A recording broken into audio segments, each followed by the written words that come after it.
मेरे प्यारे दोस्तों, कैसे हैं आप सभी। मुझे आशा है आप सभी अच्छे होंगे, ठीक होंगे।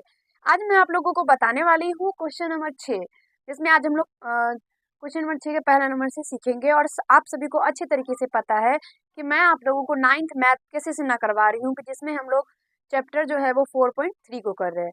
तो चलिए स्टार्ट करते हैं हम लोग क्वेश्चन नंबर जो है वो 6। तो चलिए, जैसे कि मैंने आप लोगों को पिछले पार्ट में बताया था कि हम लोग क्वेश्चन नंबर जो 5 का 4 और 5 किए थे, उसमें मैंने आप लोगों को बताया था ये जो क्वेश्चन नंबर 6 है, जो मैं आप लोगों को प्रेजेंट अभी बता रही हूँ, वो जो है वो मतलब टाइप उसका अलग है। यानी वो अलग टाइप का गुणनखंड हम लोगों को कहा गया है इसमें करने के लिए। तो चलिए मैं आप लोगों को अब बताऊंगी कि इसमें कौन सा ये टाइप है। देखिए, टाइप 5 है, जिसमें इसमें कहा गया है जो सार्व गुणनखंड निकाल कर इसका जो है वो गुणनखंड करने पर आधारित प्रश्न है ये। इसमें जो हम लोगों को है वो गुणनखंड, जैसे कि हम लोग 1 से लेकर 5 तक जिस जिस तरीके से गुणनखंड निकाला है, जिस मेथड से, यानी मध्य पद को विभक्त करके जो गुणनखंड निकाला है, उस मेथड से ये नहीं है। क्वेश्चन नंबर 6 उस मेथड से नहीं है। इसमें हम लोगों को जो उसका सार्व जो गुणनखंड होगा, सार्व गुणनखंड निकाल कर गुणनखंड करने के लिए कहा गया है। तो इस क्वेश्चन में भी कहा गया गुणनखंड प्रमेय का प्रयोग करके इसका जो है गुणनखंड हम लोगों को निकालना है। चलिए स्टार्ट करते हैं हम लोग क्वेश्चन नंबर 6। कैसे करते हैं, देखिए सार गुणनखंड के बारे में मैं आप लोगों को एक बात बता देती हूँ, अच्छे तरीके से समझने का प्रयास कीजिएगा। सार गुणनखंड हम लोग किसको कहते हैं?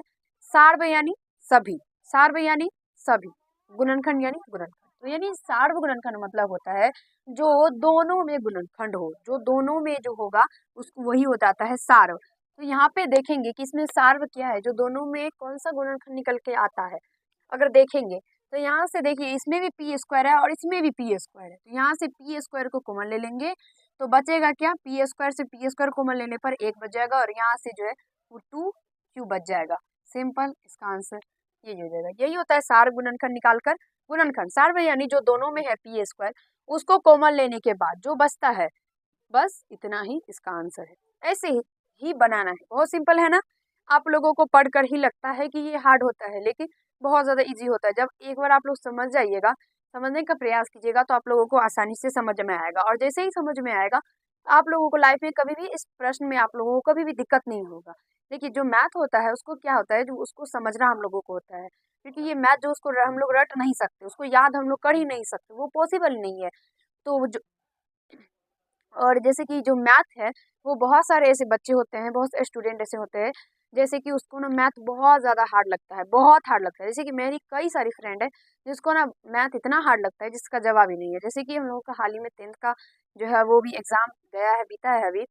तो उसमें जो है जितना भी पूछते हैं, अरे कितना रिजल्ट आया, तो अरे मैथ में ही गया, मेरा मैथ में ही कम आया, क्या करें, मैथ ही समझ नहीं आता। अरे मैथ हम नहीं जाएंगे, मैथ का क्लास हम नहीं जाएंगे, मैथ नहीं करेंगे, मैथ नहीं बनाना है। सीधा मैथ के नाम पे इतना डर लगता है। लेकिन क्या होता है कि जो मैथ होता है उसको समझना होता है, हम लोगों को उसको समझना है, उसका फॉर्मूला जो है, उसका ट्रिक जो है, उसको याद रखने के बाद मैथ इतना ईजी हो जाता है, इतना ईजी हो जाता है जिसका जवाब ही नहीं है। तो इसीलिए जो है मैथ जो है उसको समझने का प्रयास कीजिए। उसको हम लोग रट नहीं सकते हैं, उसको सिर्फ और सिर्फ हम लोग समझ सकते हैं। एक बार मैथ समझ में आने लगेगा, मैथ समझ जाइएगा, तो आप लोगों को फिर कोई और विषय से इंटरेस्ट ही नहीं रहेगा। यानी मतलब और कोई विषय समझ में ही नहीं आएगा, मन ही नहीं लगेगा पढ़ने में। हमेशा चाहिएगा अरे मैथ ही बनाते हैं, अरे मैथ है, अरे मैथ है, हमेशा चाहिएगा अगर मैथ है। लेकिन इसीलिए जो है मैथ जो है वो इतना ज़्यादा इम्पोर्टेंट और इतना अच्छा सब्जेक्ट है कि समझने का बस काम है, समझ जाइएगा, बस पूरा खेल खत्म। अगला क्वेश्चन जो आप लोगों का है वो है y पे पावर 5 माइनस 5y²। कैसे करेंगे, देखिए देखिए, अगर एक देखेंगे इसमें क्या सार है, क्या दोनों में क्या इसका कॉमन निकल के आता है। तो इसमें भी y² है और इसमें भी y² है, तो y² को कॉमन कर लेंगे। अब आप लोग बोलेगा 5 नहीं ले सकते हैं, तो नहीं बाबू, नहीं ले सकते हैं 5। 5 क्यों नहीं ले सकते हैं? क्योंकि 5 इसमें है लेकिन इसमें नहीं है, इसमें इसमें है लेकिन इसमें नहीं है। अब आप बोलिएगा कि y इसमें तो y पे पावर 5 है, तो y पे पावर 5 नहीं ले सकते हैं, y पे पावर 3 नहीं ले सकते कॉमन, y पे पावर 4 कॉमन नहीं ले सकते हैं। तो इसमें तो है y पे पावर 5 है, तो 4 5 से नीचे तो सारा कुछ ले सकते हैं, 5 भी ले सकते हैं। तो नहीं बाबू, नहीं ले सकते। मैंने क्या कहा कि जो दोनों में होगा वही कॉमन आता है। तो इसमें जो है दोनों में जो है सिर्फ और सिर्फ y² ही एक ऐसा है कि जो दोनों में कॉमन आ रहा है, तो सिर्फ और सिर्फ y² ही ले सकते हैं।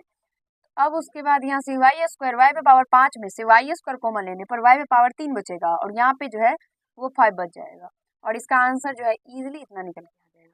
मुझे आशा है आप लोगों को समझने में दिक्कत समस्या नहीं हुआ होगा, अच्छे तरीके से समझ गए होंगे आप लोग। अगला जो आप लोगों का क्वेश्चन है वो है ए पे पावर 3 वाई ए पे पावर 3 बी पे power 3 minus A square B square plus 2ab। इसमें देखिए क्या कॉमन आ रहा है उस हिसाब से हम लोगों को सॉल्व करना है। तो यहाँ पे अगर देखेंगे तो देखने के बाद पता निकल के आता है कि ए बी जो है वो सारी टर्म तीनों जो पद है वो तीनों पद में ए बी है। तो ए बी जो है वो ए बी को तो उसके बाद हम लोग कॉमन कर लेंगे और ए बी को कॉमन करने के बाद यहाँ पे क्या है A Q B Q B Q में से जो ए बी कॉमन आएगा तो यहाँ पे बचेगा ए स्क्वायर बी स्क्वायर। यहाँ से ए स्क्वायर बी स्क्वायर में से ए बी कॉमन आएगा तो बचेगा क्या ए बी। यहाँ से जो ये प्लस टू ए बी है उसमें से ए बी कॉमन आने पर बचेगा क्या 2। अब देखिए आप लोग बोलेंगे अरे हम कैसे समझेंगे कि इस यहाँ पे जो ए क्यू बी क्यू है उसमें से ए बी कॉमन लेने पर ए स्क्वायर बी स्क्वायर बच गया। आप तो लिख दिए पर समझ में तो नहीं आया। देखिए अब समझ में आएगा ना। ऐसे ए क्यू बी क्यू है ना तो उसमें से हम लोगों को क्या निकालना है तो ए बी कॉमन लेना है। तो यहाँ पे देखिए ए गुना ए लिख सकते हैं ना ए क्यू को। उसके बाद बी गुना बी लिख सकते हैं ना बी क्यू को। लिख सकते हैं या नहीं। उसके बाद एक ठो ए और एक ठो बी काटना है तो एक ठो ए काट दिए एक ठो बी काट दिए बचा क्या ए स्क्वायर। यहाँ पे क्या A B square B square निकल के आ गया। समझ में आया।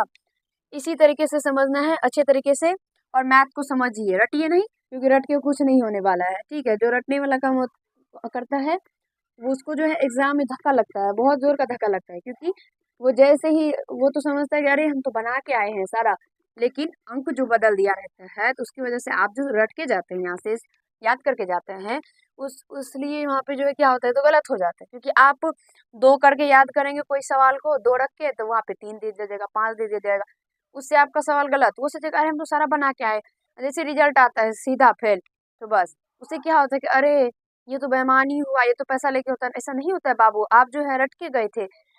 रटने से कुछ नहीं होता समझने का प्रयास कीजिए। अगला क्वेश्चन जो क्वेश्चन नंबर 4 है वो देखिए यहाँ पे लिख देते हैं। ठीक है उतना कोना में कौन जाएगा पता नहीं आप लोगों को दिख रहा भी नहीं दिख रहा है तो इसलिए यहीं पे लिख देते जगह भी उतना नहीं। 2 P Q Q plus 9 P Q का स्क्वायर। ठीक है अब दिख रहा है ना। ये क्वेश्चन मिला लीजिए। हम लोगों का एक गलती पूरा पूरा क्वेश्चन को ही उल्टा पुल्टा करके रख देते हैं इसीलिए क्वेश्चन लिखने के बाद क्वेश्चन बना लिया कीजिए। देखिए मैं आप लोगों को एक जो है सलाह देना चाहूँगी। वो सलाह क्या है कि आप लोग जब जिसको भी मैथ अच्छे से समझ में आता है वो क्या करता है एग्जाम में मैथ्स का पेपर जो है वो देके जब मतलब जब देता है तो उसका जल्दी से बन जाता है क्वेश्चन जल्दी से पेपर खत्म हो जाता है सारा क्वेश्चन बन जाता है। लेकिन उसके बाद वो क्या करता है तो बैठता है टाइम पास करता है सोचता है इधर उधर उससे कुछ बातें बनाता है बातें करता है। तो वैसे आप लोगों को नहीं करना है। आप लोगों को क्या करना है तो आप लोगों को क्या करना है तो जैसे कि हम लोग कोई भी मैथ का जो सवाल है उसको जैसे ही बनाते हैं तो उसको एक बार जो है खुद से चेक कर लेना है।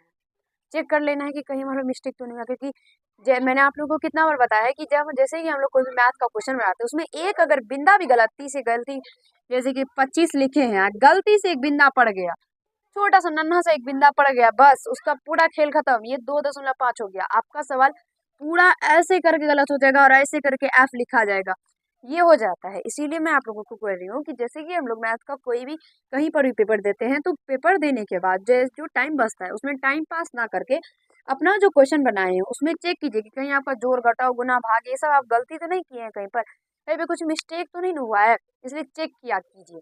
ठीक है और क्वेश्चन लिखने से पहले तो हम लोग एक बार जरूर क्वेश्चन को चेक किया कीजिए कि क्वेश्चन तो कहीं गलत नहीं है। अब देखिए इसमें से क्या कॉमन आएगा इसमें से अगर देखेंगे हम तो पी क्यू कॉमन आएगा। ठीक है पी क्यू कॉमन आएगा क्योंकि पी क्यू जो है सब में है। आप लोग को भी दिख रहा होगा कि पी क्यू सब में है तो यहाँ से पी क्यू इसमें से कॉमन लेंगे तो यहाँ पे 3 पी क्यू बच जाएगा। पी स्क्वायर क्यू स्क्वायर है ना तो पी क्यू कॉमन लेंगे तो एक ठो पी और एक ठो क्यू दे लिए हैं तो एक ठो पी क्यू बच जाएगा।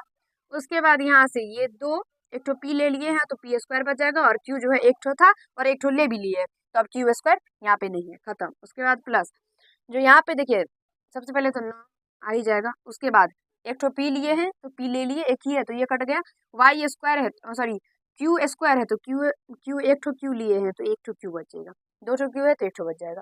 और इसका आंसर जो सिंपल से इतना ही दे देना है और आप लोगों को आंसर जो है मिल गया होगा। इतना इजी सवाल है तो कैसे समझ में नहीं आता है बोलिए तो। समझ में आ गया ना? मुझे आशा है आप लोगों को समझ में अच्छे तरीके से आया होगा, दिक्कत, समस्या, कठिनाई का सामना नहीं करना पड़ा होगा। तो अगर आप लोगों को वीडियो अच्छा लगता है मेरे प्यारे दोस्तों, तो आप लोग चैनल को ज़रूर सब्सक्राइब कर लिया कीजिए और वीडियो को लाइक ज़रूर किया कीजिए। और एक बार छोटा-सा कमेंट करने पर आप लोगों को कुछ नहीं जाता, लेकिन हमको बहुत ज़्यादा ही खुशी मिलती है कि आप लोग कमेंट करते हैं। तो अगला जो हम लोगों का पार्ट होगा उसमें हम लोग क्वेश्चन नंबर 7 को करेंगे। जो जो इसमें भी जो है ना, ये नया पार्ट, नया टाइप का क्वेश्चन है, जैसे कि कुछ टाइप इसमें छठा टाइप है, तो उसको हम लोग अच्छे तरीके से समझेंगे अगले वीडियो में। तो चलिए इस वीडियो में इतना ही करते हैं। अच्छा लगा तो लाइक कर दीजिएगा। अगले वीडियो का इंतजार कीजिएगा, क्वेश्चन नंबर 7 को करेंगे उसमें। धन्यवाद।